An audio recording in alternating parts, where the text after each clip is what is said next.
Okay, now we're ready to start a new section.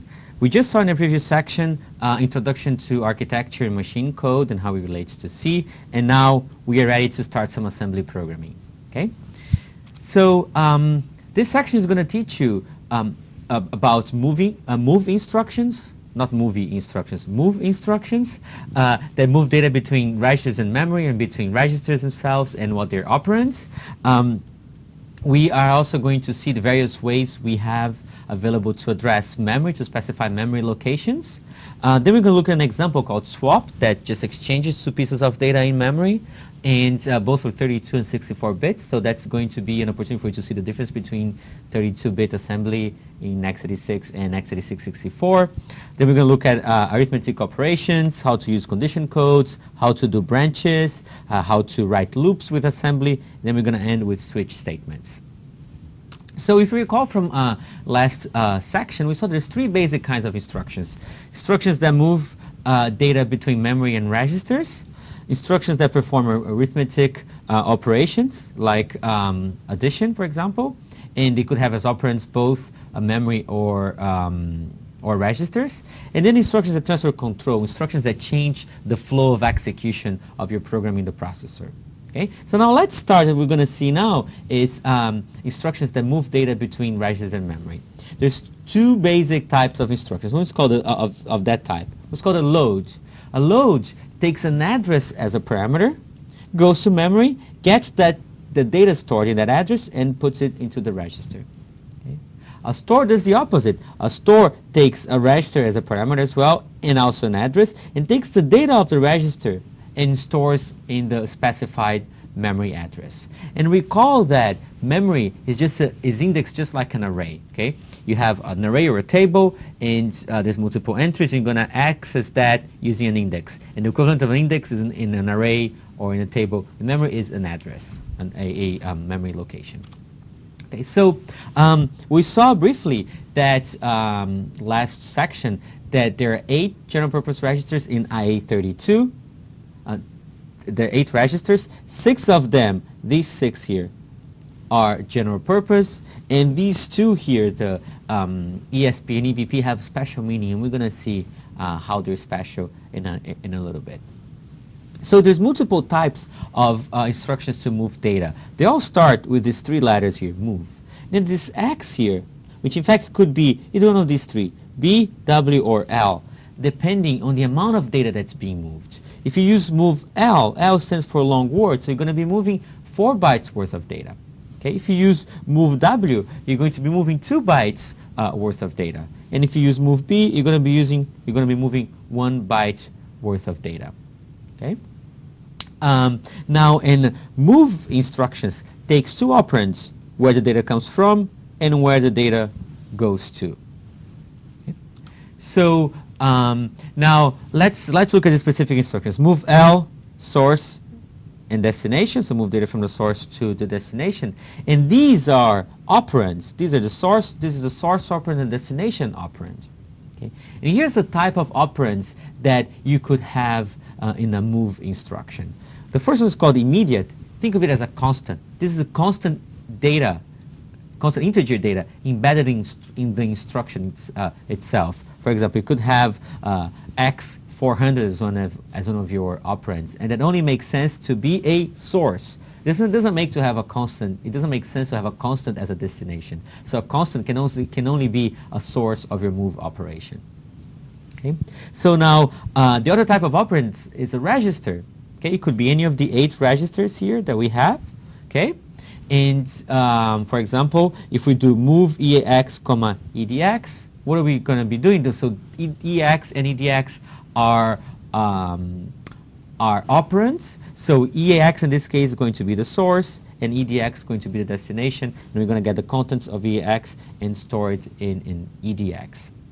Okay. So as I said before, ESP and EBP are reserved for special use, okay? But they can still be used as operands. Now, the third and final type of operand in move instructions is memory. Okay? So, and since we're talking about move L and we move 4 bytes worth of data, that means that an address there is going to be specifying the beginning of this 4-byte words that's going to be used as an operand. Okay, and one way to use an operand is to specify memory operand. Here's an example: is to put, for example, a register in parentheses. When you're doing that, you're saying that EAX holds an address, and now the operand for your move operation is the data containing the address that is stored in register EAX. But as we'll see later, there's many types of address modes, many ways of specifying address. This is just one of them. Okay, so the many combinations of move instructions. So, for example, continue with our MoveL instruction. So the source can either be an immediate value, a register value, or a memory value. Okay. Suppose that you have an immediate as a source operand, and then you can have a register as a destination operand. Here's what we have. We have 4 is that's an example here. I have an example here. 4 is a constant. So it is a source operand. EAX is the register, and what this is going to do is going to store value hex 4 in register EAX. Now we can also have memory as a destination. So if we do MoveL, this constant minus 147 in decimal here, and store to EAX in parentheses, and as I just told you in the previous slides, this says that now we're going to store it in a memory location specified by the address stored in register EAX. Now continue our examples here. We could have register as a source and a register as a destination. That's the simplest case. That's a simple case, right? And here we're going to get the contents of EAX and copy to register EDX. Now we can go from registered to memory. So for example, we can get the contents of EAX and store into, remember this is in parentheses, so into the memory location specified by the address stored in register EDX. Finally, we could have memory as a source operand and register as a destination operand. This will be a type of load. You're loading memory into loading memory data into a register. Okay, so here we're going to get the contents of the location specified by register EAX and store it in register EDX. Okay. You cannot do memory transfer with a single instruction. So how would you do that then? Well, you move it to a register. You could get data from memory to a register. That's step number 1. And then you can get data from a register to memory. That'll be step number 2. That's how you move data from memory to memory. So now let's see what's the C analog of all of these operations. So here I have, for example, variable A that happens to be mapped in a register, and we store constant hex 4. And another example here, for example, I have this pointer P underscore A. We're going to dereference the pointer and say we're going to store the constant minus 147 into the into the location specified by pointer PA. Okay, so now since memory, that means that since this is a pointer, it's on the left-hand side, it's going to be the destination. That's why here in the destination we have a memory operand. And if we look at the address held by pointer PA, that's what's contained in register EAX. So now these other 3 cases here are also pretty simple. This if I had two variables mapped into register, var D and var A. We're just copying the value from var A to var D. And then here I have, if I have var A, which could be stored in a register, is stored in a register. And I copy into a pointer, same thing here, pointer PD. Since we're storing pointers point somewhere in memory, the destination operand has to be memory.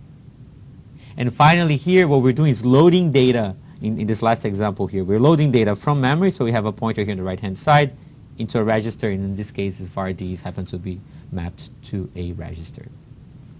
So let's look at the various ways we have to address memory.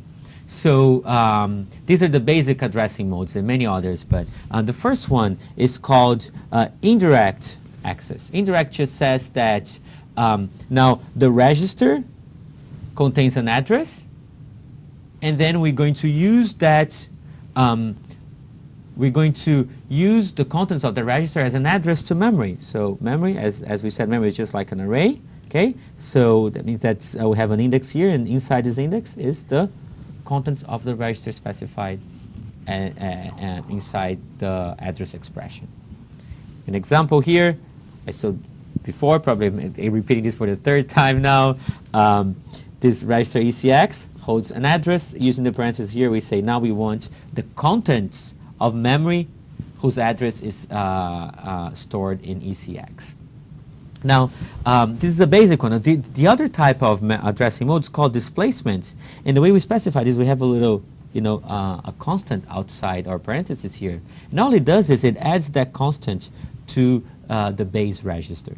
So register R specifies a memory address, but the final memory address is obtained by adding the contents of that register with this constant D. For example, here what we're doing is we're getting the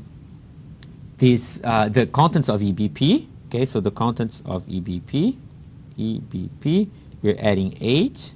Okay, and we are using that as the address to memory, and we're storing that into EDX. Easy, right? So now let's use this basic addressing modes in an example. So here we have this C function here called swap that does the following. It takes two pointers as a parameter, and it gets the contents of XP, stores and stores into a temporary variable T0. It gets the contents of of the pointer YP and stores into temporary variable T1, and then stores T1 into XP and T0 into YP. So we're just swapping the contents swapping the locations pointed by these pointers. Now, as you see here, so okay, now this is the assembly version of our C code, the C code we just saw. And so we have three basic pieces here. One is called the setup. It's getting and reading the parameters and setting up the stack and so on. We have the body that does the body of the function, the body of the execution. And then we have the finish up, where we restore the stack to its original location, restore register values, and then return to the caller. So let's see how stack works. Now we have the body. Let's focus on the body here. That's the body of our swap function, and we have 6 assembly instructions. Okay, so let's go now step by step. And the registers we're using here, here's the mapping of register to values. So YP here happens to be mapped into register ECX. XP here happens to be mapped into register EDX. Now T0 was mapped into register EX, and T1 was mapped into register EBX. And this mapping is a choice of the compiler. Okay, the compiler chooses how to map the variables into registers. Okay, so now on the right hand side here, we have what each one of these assembly instructions is representing, and this is the state of our stack in the beginning of our execution. Okay, so now we are ready to see how this gets executed step by step. Okay, so now we have our registers. That's that when we begin executing, and recall that both YP and XP are addresses, right? So they're pointers. That means that they're pointers, so they're variables that hold addresses, and the addresses, the address of YP is 120, which is right here. So, and that means that YP points to this location, and XP is 124. That means that XP points to this location here. And our registers and our EBP, our stack pointer, is located in address 104. So EBP points to here, and now we're going to see that a lot of values are relative, a lot of memory locations are relative to the stack pointer. Let's execute the first instruction now. When we execute this move here, what are we doing? Well, we are storing the contents of YP as a pointer into ECX. So since YP is stored 12 bytes away from EBP, we're going to use as a source operand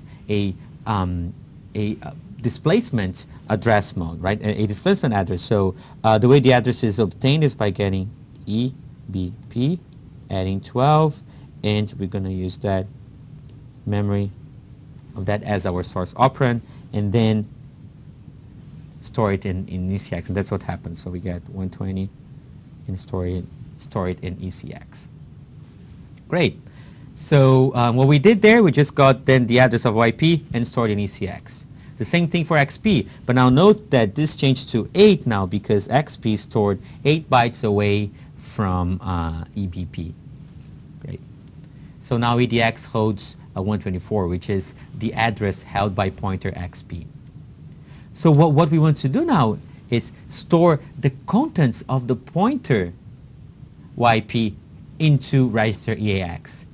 But remember that we had just put YP into ECX, so now ECX holds an address. That means if we just use ECX as an address, we're actually getting the data pointed by YP. And since YP was held address 120, that is pointing right here. Okay. When we execute this instruction, we're getting the contents pointed by YP that happens to be stored in ECX and loading it into EAX. That's what happened here. Okay.